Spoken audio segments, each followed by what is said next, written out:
नमस्कार, मैं सुप्रिया और आप देख रहे हैं 4 PM राजस्थान। लोकसभा चुनाव के नतीजों को लेकर सियासी पारा हाई चल रहा है। ऐसे में चुनावी नतीजों के आने के बाद भाजपा के लिए कई सारी मुश्किलों का दौर शुरू हो गया है। भाजपा चुनाव से पहले बड़े बड़े दावे कर रही थी। भाजपा के नेताओं का कहना था कि इस बार के चुनाव में 400 पार सीटें आएंगी, लेकिन हुआ इसका अलग। 400 तो दूर की बात है, असल में भाजपा ने 250 सीटों का आंकड़ा भी नहीं छुआ, महज 240 सीटों पर ही सिमट कर रह गई। अब ऐसे में भाजपा के लिए मुश्किलों का दौर शुरू हो गया है। वहीं राजस्थान की अगर हम बात करें तो राजस्थान में भी इस बार कांग्रेस ने बेहतर प्रदर्शन किया है। भले ही राजस्थान में कांग्रेस की सरकार ना हो, लेकिन कांग्रेस ने लोकसभा में बेहतर प्रदर्शन करते हुए 25 में से 8 सीटों पर जीत दर्ज करके कांग्रेस खेमे को मजबूत कर लिया। फिर क्या, राजस्थान में इस तरह की वापसी से भाजपा के खेमे में हलचल तेज हो गई और इससे सरकार पर भी इसका असर पड़ता दिखाई दे रहा है। तभी तो लोकसभा चुनाव में 11 सीटें गंवाने के बाद भी राजस्थान की भाजपा सरकार के हालात और रवैये बदलने का नाम नहीं ले रहे हैं। वित्त विभाग अफसरों की मनमर्जी का आलम यह है कि प्री बजट जैसी अहम बैठक में वित्त मंत्री का नाम ही नहीं है। आगामी बजट की तैयारियों को लेकर वित्त विभाग ने मुख्यमंत्री भजन लाल की अध्यक्षता में प्री बजट मीटिंग बुलाई, लेकिन वित्त मंत्री दिया कुमारी को इस बैठक की सूची में शामिल नहीं किया गया। बैठक की सूची में उनका नाम तक शामिल नहीं किया गया। दरअसल प्री बजट मीटिंग को लेकर वित्त विभाग की तरफ से बैठक का जो नोटिस जारी किया गया, उसमें वित्त मंत्री का नाम ही गायब है। सिर्फ मीटिंग नोटिस की प्रतिलिपि दिया कुमारी के विशिष्ट सहायक को मार्क करके दी गई। ब्यूरोक्रेसी की इस हरकत को विपक्ष ने मुद्दा बना लिया है, जो आने वाले बजट सत्र में सरकार को भारी पड़ सकता है। लोकसभा चुनाव में पोस्टल बैलेट में कर्मचारी वर्ग की नाराजगी साफ देखी जा रही है। इसके बाद भी सरकार के लिए कर्मचारियों में नकारात्मक माहौल तैयार किया जा रहा है।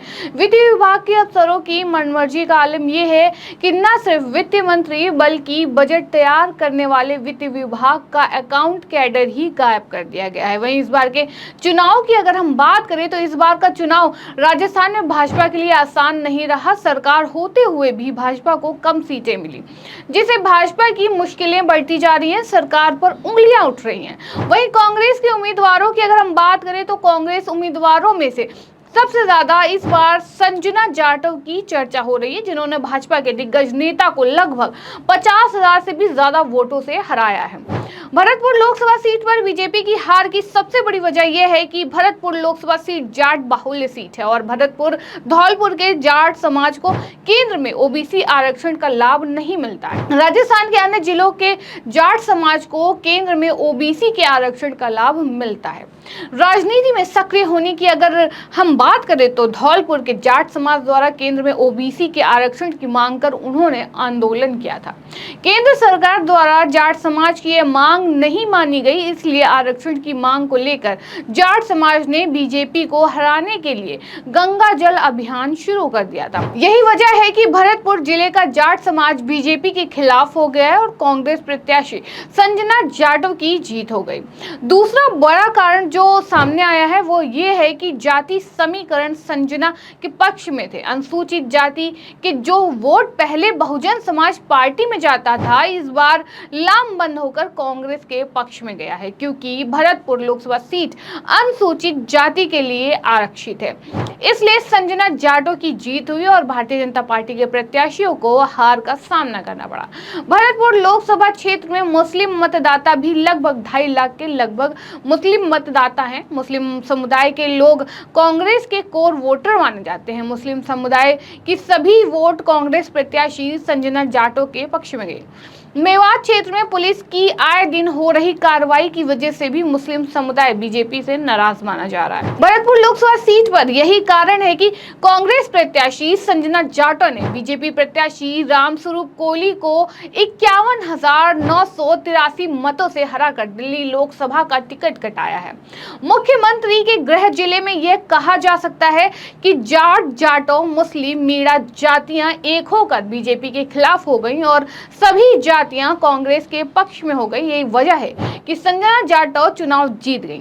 संजना जाटव जो वर्ष 2023 के विधानसभा चुनाव में कठुमर विधानसभा से 409 वोट से हार गई थी, मगर इस लोकसभा चुनाव में उनकी किस्मत खुल गई और मुख्यमंत्री के गढ़ को ढहा दिया और भरतपुर लोकसभा सीट से सांसद बनकर दिल्ली पहुंच गई और अब उनकी जमकर चर्चा हो रही है। वहीं कुछ और भी उम्मीदवार हैं जो कि चर्चा में बने हुए हैं।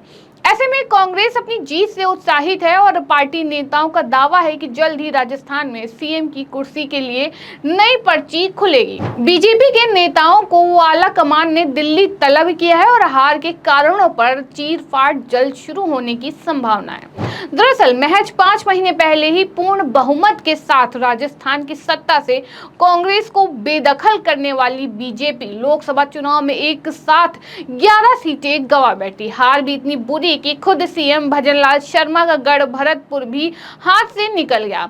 बीजेपी में अब इस करारी हार के कारण तलाशने के लिए मंथन और चिंतन शुरू हो गया है और साथ ही बदलाव की आहट भी है। बीजेपी की इस हार का एक बड़ा पहलू ये भी रहा कि 5 महीने पहले विधानसभा चुनाव में बीजेपी की जिन सीटों पर हार हुई थी, उन सीटों पर पार्टी लोकसभा में भी हार गई, यानी पिछली हार से कोई सबक नहीं लिया गया।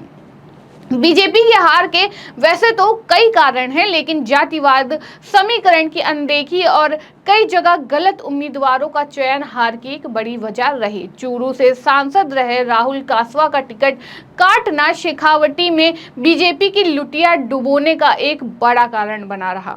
यही राहुल कासवा ने चुनाव से पहले कांग्रेस में गए और टिकट लेकर चुनाव भी जीते, लेकिन अपनी हार के कारणों को लेकर बीजेपी के नेता बोलने की बजाय केवल इस बात को लेकर खुश हैं कि केंद्र में मोदी की अगुवाई में उनकी सरकार बन रही है। बाड़मेर में रविंद्र सिंह भाटी की मजबूत दावेदारी को नकारना भी बीजेपी के लिए परेशानी की वजह बना, तो बांसवाड़ा में कांग्रेस छोड़कर आए महेंद्रजीत सिंह मालविया को बीजेपी सबसे बड़ा आदिवासी चेहरा मान बैठी। मालविया ने बीजेपी की टिकट पर चुनाव लड़ा, लेकिन ऐन वक्त पर कांग्रेस ने भारतीय आदिवासी पार्टी से गठबंधन कर मालविया को 2 लाख वोटों से हराकर उन्हें घर बैठा दिया। जाट समुदाय ने इस बार खुलकर बीजेपी के खिलाफ वोट किया और इसी समुदाय से आने वाले प्रदेश कांग्रेस अध्यक्ष गोविंद सिंह डोटासरा ने भी माना कि उन्हें किसानों ने खुलकर वोट दिया। जाट वोटों की खिलाफत की वजह से बीजेपी ने सीकर, चूरू, झुंझुनू, नागौर, बाड़मेर, भरतपुर, श्रीगंगानगर जैसी सीटें गंवा दी, तो दूसरी तरफ भजनलाल सरकार में कैबिनेट मंत्री डॉक्टर करोड़ीलाल मीणा की नाराजगी के चलते पार्टी को दौसा और सवाई माधोपुर जैसी सीटों पर हार का मुंह देखना पड़ा। इसके चलते अब राजस्थान में सत्ता और संगठन के बदलाव की चर्चा शुरू हो गई है, लेकिन संगठन में जुड़े लोग इस तरह की चर्चाओं को नकार रहे हैं। हालांकि अभी की अगर हम बात करें तो मौजूदा माहौल काफी गर्म है और भाजपा खेमे में खलबली मची है। फिलहाल के लिए इस खबर में इतना ही। ऐसी तमाम राजनीतिक खबरों के लिए बने रहिए, देखते रहिए 4 PM राजस्थान। धन्यवाद।